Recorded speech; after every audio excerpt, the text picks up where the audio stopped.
അക്ഷരക്കൂട്ടങ്ങൾക്കൊപ്പം ചുമർചിത്രങ്ങളുടെ നിറക്കൂട്ടുകൾ കൊണ്ടുകൂടിയാകും കോട്ടയം നഗരം ഇനി നിങ്ങളെ സ്വാഗതം ചെയ്യുക. രാജ്യത്തെ ഏറ്റവും വലിയ ചുമർചിത്ര നഗരമാക്കി അക്ഷരനഗരിയെ തീർക്കാൻ ജർമ്മനി, ഇറ്റലി, പോർച്ചുഗൽ, കാനഡ എന്നീ വിദേശ രാജ്യങ്ങളിൽ നിന്ന് പോലും ചിത്രകാരന്മാരായ പ്രതിനിധികൾ ഉണ്ടായി. രാജ്യത്തിന്റെ വടക്കു നിന്നും തെക്കു നിന്നുമുള്ള ചിത്രകാരന്മാരും ഇവർക്കൊപ്പം കൂടി.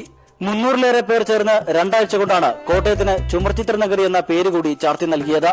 തിരുനക്കര മൈതാനം, റെയിൽവേ സ്റ്റേഷൻ, തിരുനക്കര ക്ഷേത്രം, സിവിൽ സ്റ്റേഷൻ, കോട്ടയം വലിയ പള്ളി, CMS കോളേജ് തുടങ്ങി നഗരത്തിലെ 15 ഇടങ്ങളിലാണ് ചുമർചിത്രങ്ങളുടെ വർണ്ണവൈവിധ്യം തെളിഞ്ഞത്.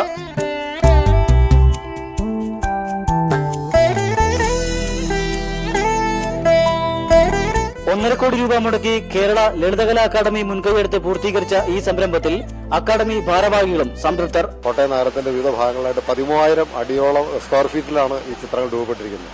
ശരിക്കും പറഞ്ഞാൽ അതിന്റെ ഒരു വാല്യൂ നമുക്ക് കണക്കാക്കാൻ പറ്റില്ലെങ്കിലും 100 കോടി രൂപയോളം മൂല്യമുള്ള ചിത്രങ്ങളാണ് കോട്ടയം നഗരത്തിൽ ഈ ചിത്രകാരന്മാർ സ്ഥാപിച്ചിട്ട് പോകുന്നത്. ചിത്രങ്ങളിലൂടെ ചരിത്ര നഗരമാക്കി കോട്ടയത്തെ മാറ്റിയതിന്റെ സന്തോഷവും ആവേശവും ജർമ്മൻ ചിത്രകാരിയായ Nili Martins മറച്ചുവെച്ചില്ല.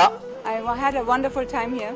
I'm very, very happy and I definitely want to come back and see more of Kerala mural art.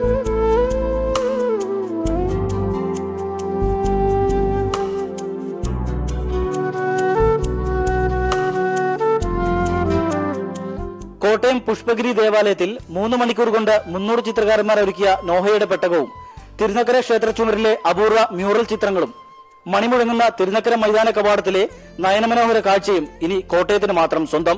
Cameraman Jithin മാങ്ങാനത്തിനൊപ്പം ആൽവിൻ തോമസ്, കോട്ടയം, ഇന്ത്യ വിഷൻ.